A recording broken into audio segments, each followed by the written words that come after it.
The Sound Lab, the Sound Lab, the Sound Lab, the Sound Lab, the Sound Lab, the Sound Lab. Experimenting with the best new music. Great, I'm having a chat with Shannon from Godsmack. How are you doing? How are you? I'm well, thanks. A fellow green-eyed man. I know. Did you find out that 2% of human beings have green eyes? Only 2? Only 2. Wow. That's a true statistic. One Blew of a me kind. away because my whole family has it, so Yeah. I'm used to it. Oh. So now I notice dudes have green eyes. First thing, look at the eyes, and there we go. Instant connection. That's right. Us green-eyed 2%ers stay together. Stick together. Absolutely.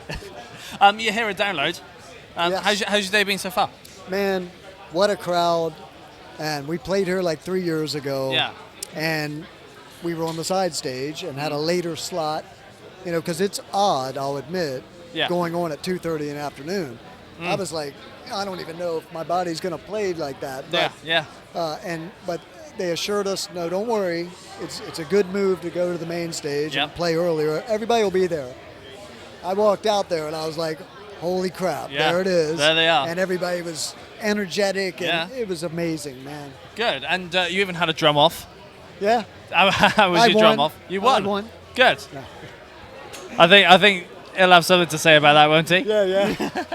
He was like, I couldn't catch a stick. You know, we throw the sticks really high. And I was like, he said, I couldn't catch a stick. I couldn't miss one. You know? That's it. Even if you tried. So. I had a good day today, man.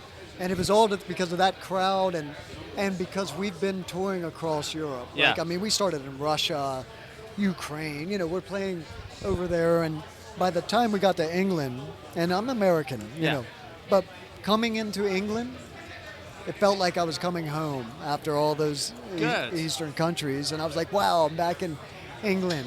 Yeah, absolutely. I love it here. Yeah, I do. Good. So, last year you released your latest album. Tell us about your recent record. Well, it's a departure from our old sound. And what happened was we all turned 50, and a lot of us, myself mainly, and our guitar player Tony went sober and got off the drugs and alcohol, you know. And we were no longer angry, as mad at the world or, you know, aggressive and pissed off feeling. And we wanted to be real with representing ourselves on stage, trying to play, you know, from the heart. And so we knew that our new record had to make some kind of change. Yeah. And you know, so Sully, our leader, we trust and followed him for 20 years now. And he went and started approaching different producers. And a lot of the new producers are also songwriters.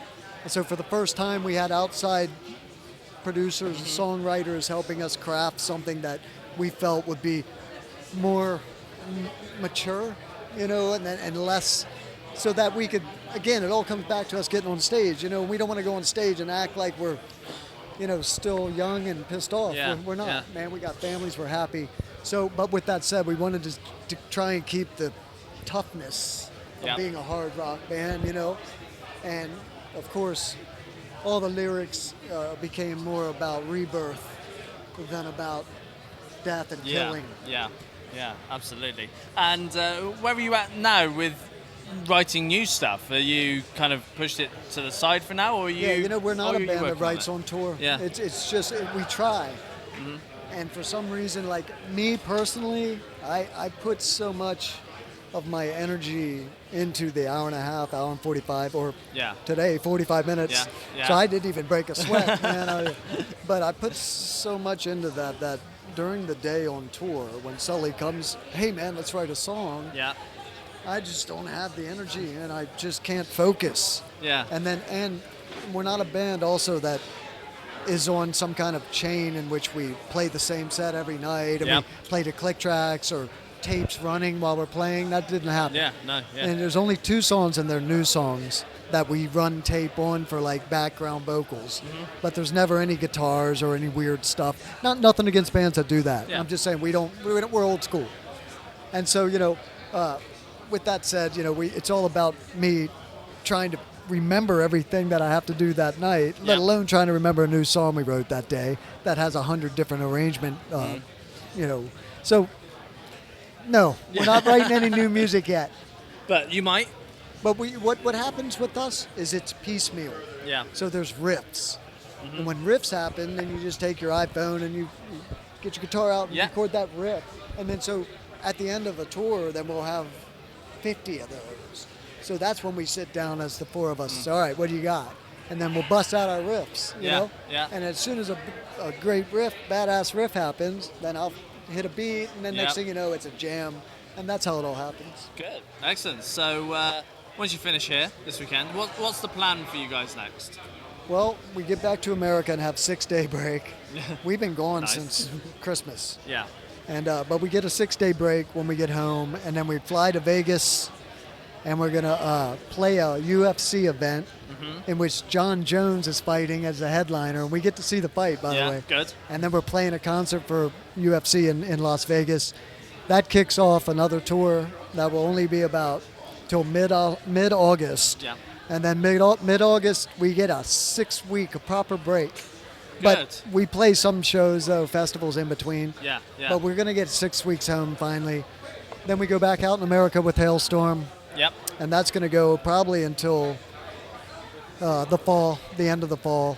We'll take a break for Christmas, Yep. and then we're coming back to Europe in 2020 Good. and doing the whole thing again. Headliner. Yes, well, Yeah. we're going to headline whether it's, we don't know the size of venues yet. Yeah, You yeah. know, last time we played in London, I think we played a 2,500 seater or something like that. It was sold out, so Good. hopefully we can go to the next level. Yeah. Because you know we're all about a big show too, and we've invested the money and bought the Mobilator drum risers. Yep. They're these moving drum risers, so that we can do this drum battle thing. Yeah. And yeah. so they live here in England now, so that when we come to Europe, we at least have that. But why we want to move into a bigger room so we can bring more production. Yeah. Because in the States, we blow shit up. Yeah.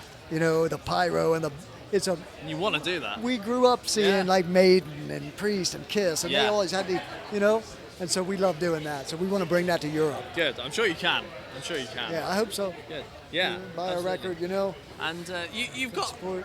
some side projects yourself. Yes. That you work Yeah, on. me and my guitar player Tony have a blues band. Yeah. The Apocalypse Blues Review, and we lost our singer recently. Yeah. And so the Blues Review has turned into, we got a new singer, and our old singer was an old guy. Yeah. Our new singer is a younger guy. Okay. Around our age. So, but Is he's he going to not. have his input and have a say on things now? No, it was So- because our singer turned 70. Yeah. And he couldn't. We want to get. We get in a van. We don't have these fancy No, tour buses, no. and we play clubs, blues clubs in America, smoke-filled blues bars, and in a very with no roadies, one roadie. Yeah. So we're you know, and our singer, a 70-year-old guy, couldn't do it that. Yeah. So Yeah. you know, so we got a new singer, and now the review wouldn't be the review without our old singer, so we changed the name to the Revival. So it's the Apocalypse Blues Revival. Coming soon. Excellent. I'm gonna actually release. We recorded a song on the 3-day break that we had. Tony and I went in with the band, the Blues Revival, and did a new song that I'm releasing in 2 weeks. Yep. So go online, check it out. It's the heaviest blues band in the world. Good. Excellent. But it's blues, but it's heavy, Check it out. and it's psychedelic. Excellent. Well, it's been a pleasure having a chat with you. Thank you. It's a good chat. Thank you very much. Thank you. The Sound Lab, the Sound Lab, the Sound Lab, the Sound Lab, the Sound Lab, the Sound Lab. Experimenting with the best new music.